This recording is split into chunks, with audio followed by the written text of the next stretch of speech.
Working from home, do you love it or do you hate it? 651-641-1071. A lot of people started working from home because of the pandemic. Do you love it or do you hate it? This is the Colleen and Bradley Show on My Talk 1071. I'm Colleen Lindstrom. That's Bradley Traynor. That's my name. Do you love working from home or do you hate it? 651-641-1071. Would you like to know why we're asking? Colleen. Oh, wait, hold on. Why are we asking? Thanks for asking. Well, apparently, according to a study, a lot of people love working from home so much that they would be willing to make a lot of sacrifices in their work arrangements in order to continue to work at home. Oh. And I was mildly surprised by some of the things people would be willing to do in order to work from home. 651-641-1071. Working from home, do you love it or do you hate it? And why? Apparently, 1 in 7 people say that they would take a pay cut, a 25% pay cut, in order to continue to work from home forever. Oh, my God. 25% pay cut. In order to work from home. Don't let people know that. Yeah. Don't ever tell your employer that. Yeah. Please. Also, 39% of people, 39% would be willing to give up their health insurance for the opportunity to continue to work at home. Their health insurance. Okay. I just need to reiterate to people, don't ever say those words out loud. 53% would work 10 extra hours a week in order to stay home to work. Wow. That's so curious. I wonder if there were any follow-up questions because I have a few. I do too. I have a lot of questions. I also have a lot of thoughts about how, well, first of all, I think, if you really do enjoy working from home, you may think you want to do these things. You would do these things because you like it so much. But the truth is, it really, it would add to the inability to set really good boundaries, right? If you're working 10 extra hours a week, if you are getting rid of your health insurance. And I think, I think if you like working at home, do it. Don't give up your health insurance. Right? Please, ever. Nothing is ever worth that. No job is worth you not being able to take care of yourself when you're not feeling well, which makes me wonder if the people saying this were people of a certain age, which is why I wanted to keep my mouth shut because I didn't want to sound like the old guy, you kids, you think you don't need anything, but first of all, you're worth more. And second of all, your health is important. So 651-641-1071. Working from home. A lot of people had to do it because of the pandemic. Yeah. Did you love it or do you hate it? Let's go to Carrie. She's on the line. Hi, Carrie. Hi, how are you? Good. How are you? I'm fabulous because I'm working from home. Oh, okay, which tells me that you love it. I do. I love it. So what is it about it that you love so much? The commute. My coworkers are better looking because it's my dog. And, let's be real. I don't wear a bra unless, someone I know is coming over for some reason. I don't have to get in my pajamas if I don't want to. And I can look out a window. I can go outside quick if I want to and enjoy some fresh air when we had fresh air. You can throw in a load of laundry. Yes, the laundry, do some dishes, vacuum super quick. Spend time. My dogs are older, so spend time with them. Yeah. They're not going to last long, but I don't think I would give up my health care or my pay. Good. Right. Good. Terry, thank you for your call. Thank you so much, Terry. That's part of it, right? I've heard that. So full disclosure, we did not work from home during the pandemic. No, unless we had to. For quarantine purposes. Which we did. Yeah. All of us did at some point have to have that experience. And I greatly disliked it. Oh, I hated it. Mostly because we didn't have professional studios sitting at home. Some people do, and I'm sure that makes things a little easier. Yeah. We were doing it from odd spaces. I was in my attic closet with no climate control. Yep. I did it for my laundry room. Yeah. Holly did it, I believe, on the floor of a room because it was hot. Yeah, well, the floor of the living room with the door shut because the air conditioner and the cicadas were too loud. So you had no air conditioning. So there was no air conditioning. So we had a little bit of a different situation, but my husband has been working from home. And I would say, I don't think he super loves it. I think there are certain people for whom, but there are things he does like about it. The commute is fabulous. My partner loves it. He's having a hard time with the fact that he's going to go back, even though he knows it's the right thing for him. But he has enjoyed the flexibility that Terry talked about. Yeah. 651-641-1071. Working from home. Did you love it or do you hate it, and why? Stacy's on the line. Hi, Stacy. Hi, guys. Stacy, do you love it or do you hate it?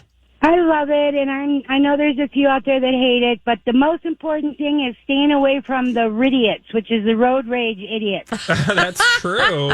Benefit. They are. It's horrible, and gas is outrageous, and maintenance, so all the travel makes it a bonus. I would not give up my insurance, however. Yeah. That is a big give, but the rest of it, it's all right. Right? Stacy, thank you for your call. Stacey, I do think, it is interesting because the grass is always greener, right? So when you're working from home, I'm sure that there are things that you appreciate about it, but you forget about the things that you didn't like about working in the office. I had that experience, and maybe you did too a little bit, when everybody was, being sent home. We were like, oh, we don't get to go home. Right. And you were kind of bummed, and then you did it, and you were like, this is not all it's cracked up to be. Just for myself and my job, I benefit from like putting on pants and getting in the car, even when there was like no one on the road. Right. Just the act of doing that helped my mental health in a way that I don't think I would have been best served by being agreed at home every day. But some people can do it. There's no there's no right or wrong answer. I do just want to say the following.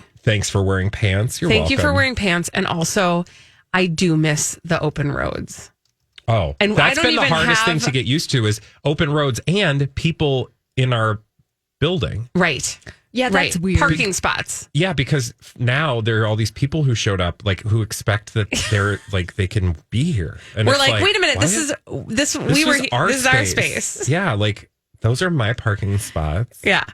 It is a little bit, though. That's the thing. We were very, very, very, very fortunate in that regard. Oh, yeah. We had the whole thing to ourselves pretty much. Yeah. So. Yeah. When we come back on the Colleen and Bradley show, we want to, speaking of the pandemic and quarantine and weird things that have happened over the past year and a half, one of the things that we've done throughout is visit the quarantine lifestyles of the rich and famous. And there's a celebrity and his wife that we want to spend some time with in their estate. Mm-hmm.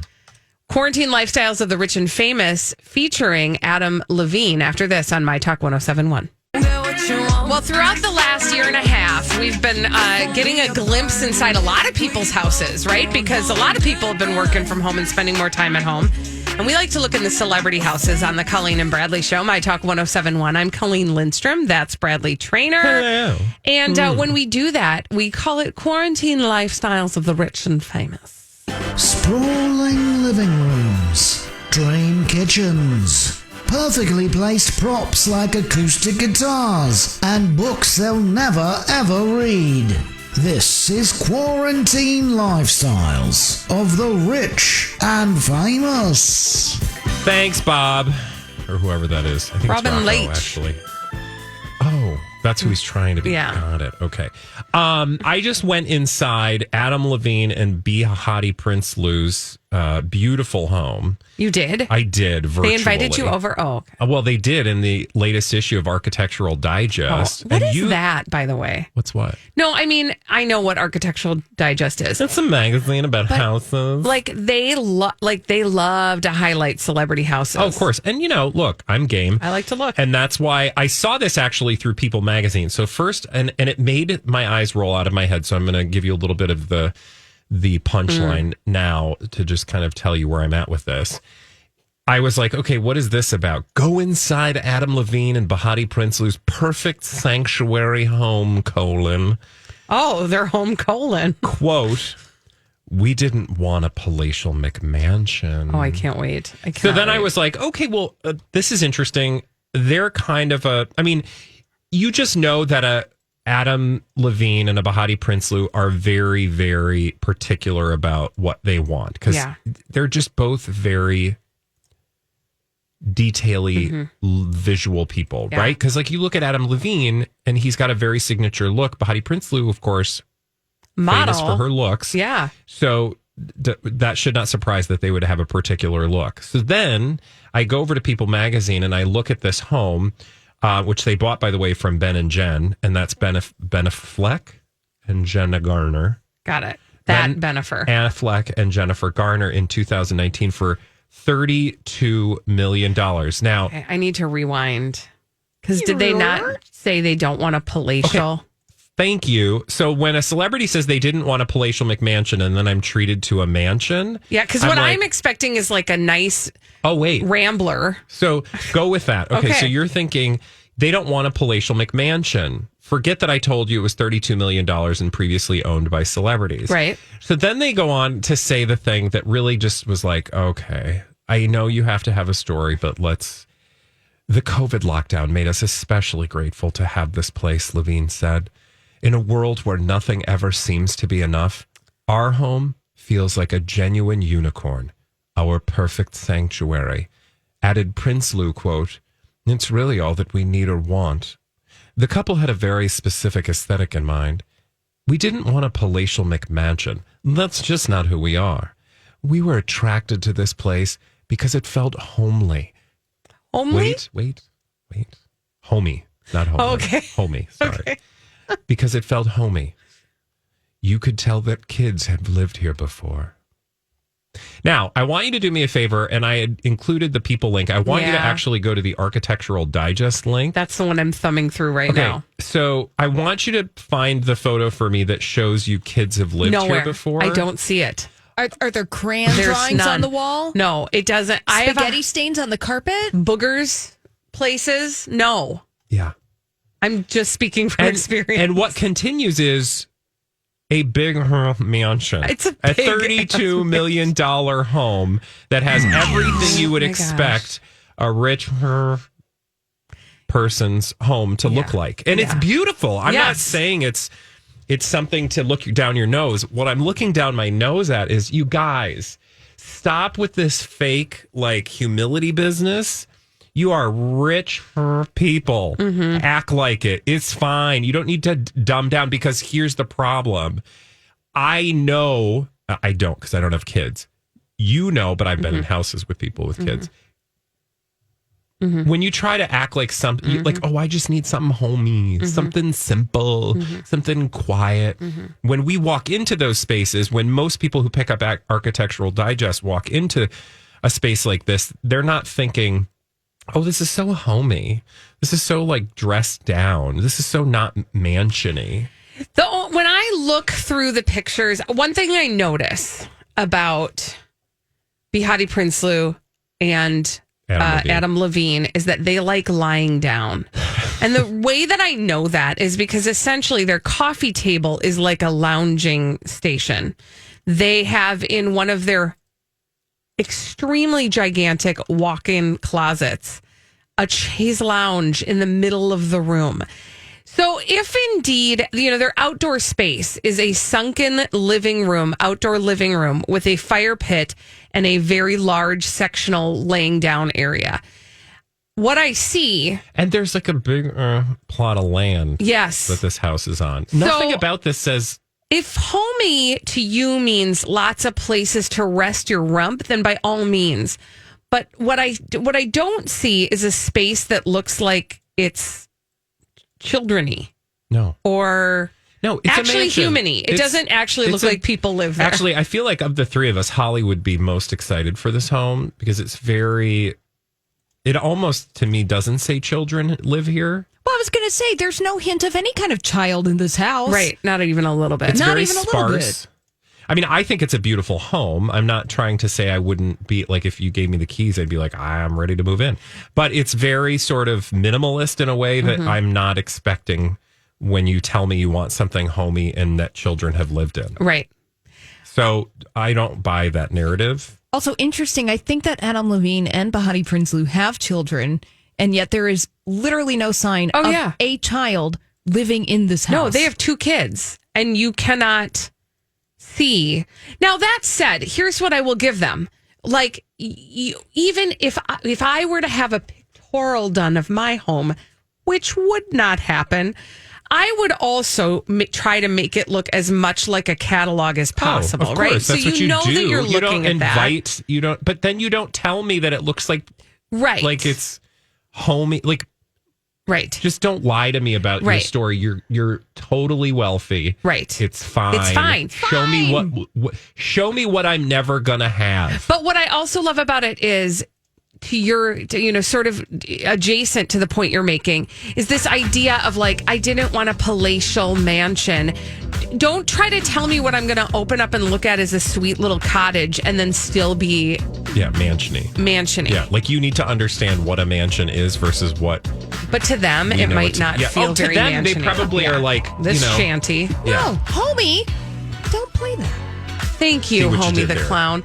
When we come back on the Colleen and Bradley Show, celebrities behaving badly. We call them after this. Celebrities behaving badly. We love to tell you about them on the Colleen and Bradley Show, My Talk 1071, streaming live at mytalk1071.com.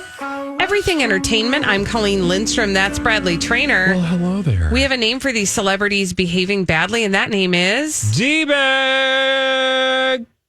Presenting Lord and Lady Douchebag of the Day. Here's your D-Bag, Bradley. Thank you for asking, Colleen. So, I had a little Presto Changeo. Cool.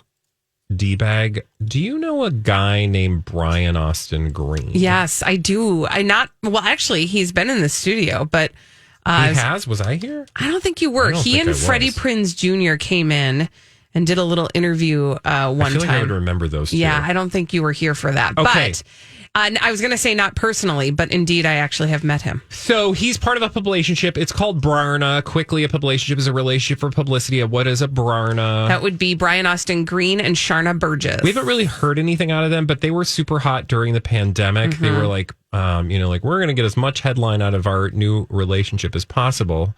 And then they kind of went bye-bye in the car publicity wise. Yep. I don't think I've seen much. But then all of a sudden, Brian Austin Green pops up the other day, and I'm like, what? What's going on here? Okay. It's unbelievable, but true. The kids are painting these. What? Brian Austin Green shares 8-year-old son Noah's insane artwork and defends Northwest's handiwork after critics said she didn't paint it. Okay. Now, what sounds weird about this? I mean, so many things. But first of all, why we got to bring up old stuff? Thank you. That's what sounds weird. So here's the story. The story is that the 48-year-old actor has a son named Noah, who is 8. And apparently, Brian's son, Noah, is in the same art class as Kim's oldest child, North. And so they're painting portraits. Mm-hmm. Now, you go, why is he bringing up some so old? Yeah, why is he bringing up some so old? What you're referencing is that 5 months after people were speculating whether or not North by Northwest, the child of Kim and Kanye, they were speculating whether North had painted this beautiful photo or portrait, excuse me. Paintings, what are those anymore? But there was this painting and North painted it. And then there were like idiots online who were like, North didn't do that. Yeah. And then Kim was like, yeah. And then it went away. Right. 5 months later, Brian posts a photo of his child's artwork and says the following on Instagram. Someone just told me that Kim K was given a hard time for posting a pic of a painting that North had done. Noah is now working on the same thing in the same art class. It's unbelievable, but true. The kids are painting these, and North's is beautiful. Okay.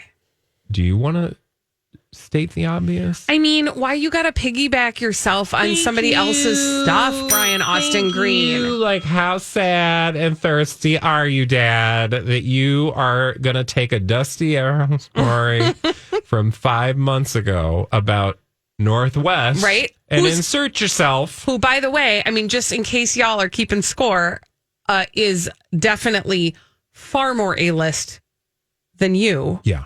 I mean Northwest is far more A-list than Brian Austin Green. Children of the 90s may disagree somewhat, but yes, in terms of publicity in the world, right? Yes. He's just piggybacking because he's thirsty. But like, it's so sad. It's such a sad thing. The giveaway is, the tell is, someone just told me that Kim K was given a hard time for posting a pic. No.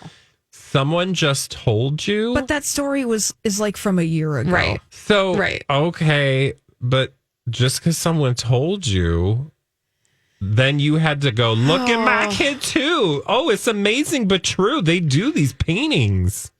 They're in art class. They're good. I mean, just post your kid's dumb photo. It's not dumb. I'm saying it's just a thing. Mm-hmm. Just do the thing and let people go, that's amazing, and be done with it. You don't have to work in another celebrity to try to get clicks, boo. But also, there's like 6 levels of things going on there. Because it's not just that he's piggybacking on the post. He's also... I'm a dad. Dadding, but also being like, look, okay, go with me on this. It's like parenting Olympics, right? Like, Kim Kardashian, this class was good enough for Kim Kardashian's kid. I see what you're saying. See? Yes. And he's like, my kid is taking the same art class. Yeah. By the way, normal people meaning non-celebrities, when our kids go to art class, it's like, real talk, usually free at the community center, and it's like collage time. Yeah, and which is harm, fine. No foul. Like, good job. Awesome. Everybody thinks, look, you hang that up on the fridge. I don't have a kid, but I have a dog. Mm-hmm. That's the only thing that I can relate to. What kind of art classes is Wheezy going to? I am not kidding when I tell you there are art classes for your dog. Oh, my word. But what I will tell you is that what I was going to say is, everybody thinks that their child, their dog, their cat, their why you got to bring cats into this? Trap. Because it's true. Everybody's like, no, but my cat is the cutest. Yeah. No, but look at my little Wheezy. I mean, come on. Do you know why that is? It's called evolution. Yeah, and it's because you love that thing and you have to take care of that thing. But specifically with children, I think it's like an evolutionary thing. Like, it's just built in that you are going to see yours as the best because you're, like, the evolutionary programming is making you put this child above all other children. Right. And in fact, anyway, the moral of the story is it's so obvious what you're trying to do here, Brian Austin Green, and you're not doing a very good job of it. You look like a tool. Stop it. Just give your kids some props without having to work Kim Kardashian into your mentions. Also, Kim Kardashian's going to be like flipping through going, that's what I want to know. Why am I in your mouth? That's Brian what I want to know. Green? Did she, do we know, did she comment or anything? I don't see anything. I wonder if he's just like, if she's like, oh, please don't. Like, oh, Brian Austin Green is trying to get some stuff, some clout. She's like, wasn't he popular when I was born? Ooh, that hurts. Ooh, that was rude. That hurts. True, though. I mean, we used to love Brian Austin Green. I mean, I don't not love Brian Austin Green. Who didn't have a crush on Brian Austin Green? I did for like a minute, but then he really went a little too like dancey, singy. He was kind of Vanilla Icy. Yes. Right? He was super Vanilla Icy. Yeah. But that worked for a while. There was a period where we were all Vanilla Joey Icy. Lawrence was Vanilla Icy. Oh, that was another one. Yeah. And I had a crush on him. I mean, come on. I'm not saying... How could you not? Yeah, I'm not saying. I'm just saying. When they did TV show and they worked in it was like a car place? I don't know, but he would always wear like sleeveless denim. What was the name of that show? Because I didn't know about that show. It was like... It was like the brothers. Yeah. And there was like, I swear, like an auto body experience. The Lawrence brothers? Yeah. Yeah. They had a TV show. Yeah. It was, yes. I don't think it was Disney because I wouldn't have been watching the Disney channel. No, but I feel like it was like maybe on ABC. Well, there was one show called Brotherly Love. Is that it? Between know. Joey, Matthew, and Andrew, that show had 40 episodes. And why do I know about it? I don't Again, know. Do you know about it? was Yeah, I it think on that's this- what it was. I think it was Yeah, that Brotherly sounds right. Love. 1995.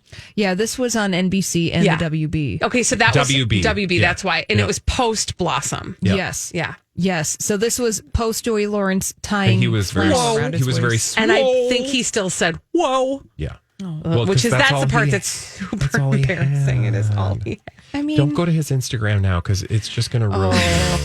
All right. Do you want to know who my D-bag is? Yeah. Hilaria Baldwin. Oh, yay! So this actually is like a dovetail from yesterday because Holly brought us over to her Instagram to show us a picture of her with her heap of children. And, you know, she's like, my Baldwinito nighttime chaos. And it's like, okay. yeah, sorry about That's that. called being a parent. No, I'm glad you brought us there for that because it led me to look at the rest of her Instagram because I realized I hadn't visited her in a while. Oh, okay. And the one I'm going to take to task today is I think she's trying to be relatable.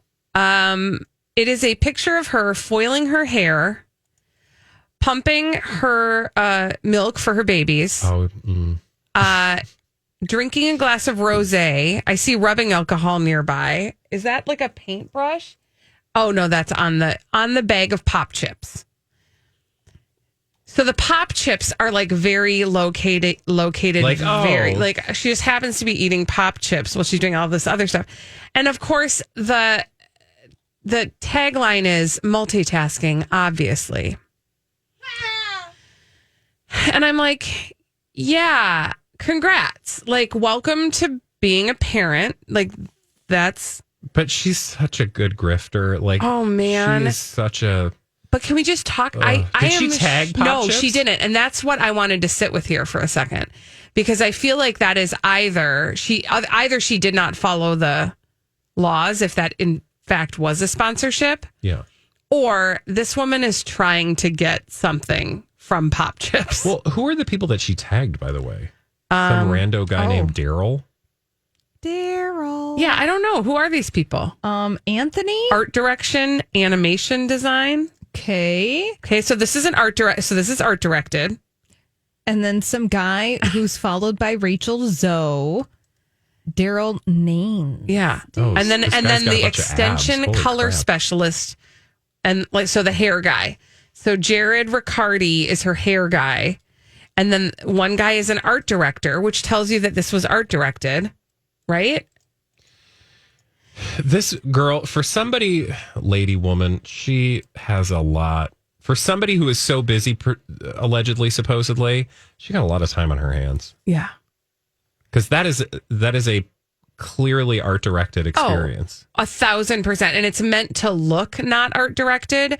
But you know what? Okay, so it reminds me, and I remember talking about this when it happened. There is a famous photograph of Giselle Bundchen nursing a baby while she's getting her hair done, and like a lot of stuff is going on around her, and she's obviously like on set for something, and she tagged it the exact same way, multitasking. And I was like, well, yeah, I mean, like you're having your hair done and nursing a remember baby this. at I the remember same when you time. had this because I got in experience, trouble about it. You did? With a friend, yeah, who knows her. Yeah, it's a long story. Oh, look at Yeah, you. it's a Friends with the fun. real story. But it just, listen, this is like a whole trope. Every mom does it. I'm a mom. I feel like I can say this stuff. Like we all are impressed with our own ability to take on a lot of things all at once. I don't know that the rest of the world is as impressed as you are with yourself, with your ability to eat pop chips, pump milk, dye your hair, and drink wine at the same time. But congrats. Let's be clear, there is a whole team behind you Yes. making this happen. Yeah. So basically, you just showed up in your kitchen. Yeah.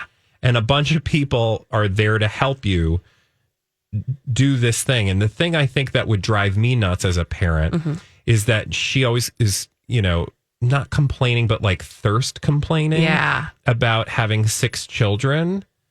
And you're like, but that was a choice by 2 very privileged people who are more than capable of taking care of that many children. If not with their own hands, with the hands of many others who no doubt are on the payroll. Yeah. So I'm not quite sure what message you're sending to most people who have eyeballs. And not only are you sort of like thirst complaining about it, you're also like glamorizing it simultaneously, which is super confusing. Yeah. Like there's cognitive dissonance there. Yeah. Because truthfully, like when I was, had infant twins, I walked around shirtless, pumping with a battery operated thing strapped on me as well. Did you have pop chips though? No, I didn't have pop chips, but I did I would go and like do the laundry or unload the dishwasher. And guess what? I did it without putting it on Instagram. Without and I'm having not saying a photo shoot? I'm not saying you can't put it on the gram. I'm just saying everybody does it and most of us don't look this good doing it. To me, it's just you think I'm dumb? Like, right. I know that there's a bunch going on the other side of that camera. Right. Like, so... Well, yeah, and that's the other thing. Like, I was actually multitasking, and I didn't have time to take pictures of it. Right. When we come back on the Colleen and Bradley show, does the pop chips change the flavor of them? We have an extra D bag that we need to deal with right here on the Colleen and Bradley show. It's a D bag double down. Double down. Presenting Lord and Lady Douchebag of the Day. Here's your bag of D for the double down. It is a person who we talked about yesterday whose name you will not recognize. Her name is Erica Pelosini. I have no clue who that is. Okay, well, you will be familiar with the story. So we've been talking about it like kind of in passing the last couple days.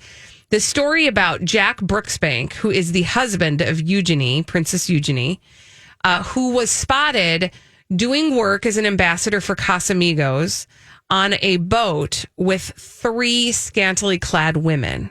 One of those women was Erica Pelosini, and she happened to be in these photographs topless. Now, people got all up in arms about the fact that Eugenie is at home with their 6-month-old baby, Fergie, or 5-month-old, whatever, their baby. Fergie came forward and was like, he was working. It's not a big deal. Everybody chill. He's a great guy, right? Mm-hmm. But what I want to focus on right now is Erica Pelosini, and the reason that she wants you to know that she was topless during this boat trip. Okay. She says her top fell off. The following. Okay, so you see you see a picture of the two of them drying off. Like he's clearly got swim trunks on, and holy buckets, does he have a rug on his chest? Yeah, he's hair forward. And then she's topless and she's like going to dry off. She says, quote, I usually never go topless, but my bikini got wet and I decided to take it off. Wait. Yep. I have a question. Yeah. Mm-hmm. I don't wear bikinis. No. Usually. Some of my best friends are bikinis. Yes. I don't. Do you? Isn't it supposed to get wet? Yeah, that's what they're made for. Actually, that's what swimsuits are made for. I can just see her like, oh, my bikini's wet. I'll have to take it off now. Yeah. And the guy's like, okay. And she's like, oops, I dropped it. Like, it just seems like a Benny Hill sketch. Yes. And it sounds like a Benny Hill sketch. Yeah, and he kind of looks like Benny Hill. But so, what? Okay. Who in their right mind thinks that's like, hey, honey, can you go out there and, throw me a lifeline, throw me a life preserver? And she's like, well, I had to take off my bikini because it got wet. It's literally a scene in a porn. Yeah. I usually never go topless, but my bikini got wet and I decided to take it off. I know it does not look right for Jack and his family. I felt very bad for them when I saw the images of him surrounded by 3 women because his wife was not there. It led people to make improper suggestions and jump to conclusions. And it's very hurtful that people are thinking this. Basically, shame on you for thinking it's weird that a grown married man with a baby at home is on a boat with a bunch of half-naked ladies, one of which is totally boobs out. Because her bikini got wet. Like, you couldn't have even said, I guess what is the correct response? Well, not this. I mean, she's not even trying. Yeah. Just in case I had cooties and they were itching and I had to get them off. I sat down in fire ants. I mean, that would be more. I would almost accept that more. Now, just in case you thought she said all the words she's going to say, nay, she has more to say. Oh, good. looking at the images, I understand how they could be misinterpreted. I'm topless. Maria is hugging him, and Rachel is also a very beautiful woman. You're making it worse, honey. I know. You're making it worse. But people are assuming the wrong things. We were there as friends and work colleagues having a wonderful afternoon in the Italian sun. Bradley, I ask you, yeah. have I ever on a work outing disrobed? Yes, and we actually slept in bed together. Okay, well, that's different. But that was a totally unique experience. But I wasn't walking around topless. Oh, God, no. By any stretch. stretch. Not even Lori. No. Not anybody that we worked with. I'm just saying, like, of the people I work with, the most likely one to just be casually topless would have been Lori. That's 100% true. So no, and certainly not like out and about on a boat in the Mediterranean. By the way, this is just trash. They're drinking. Like he's fully holding an empty bottle of booze. Because they're working for Casamigos. They're at work, Bradley. Is this like a taste test experience? I'm not done with all of her words yet. Oh, sorry. Okay.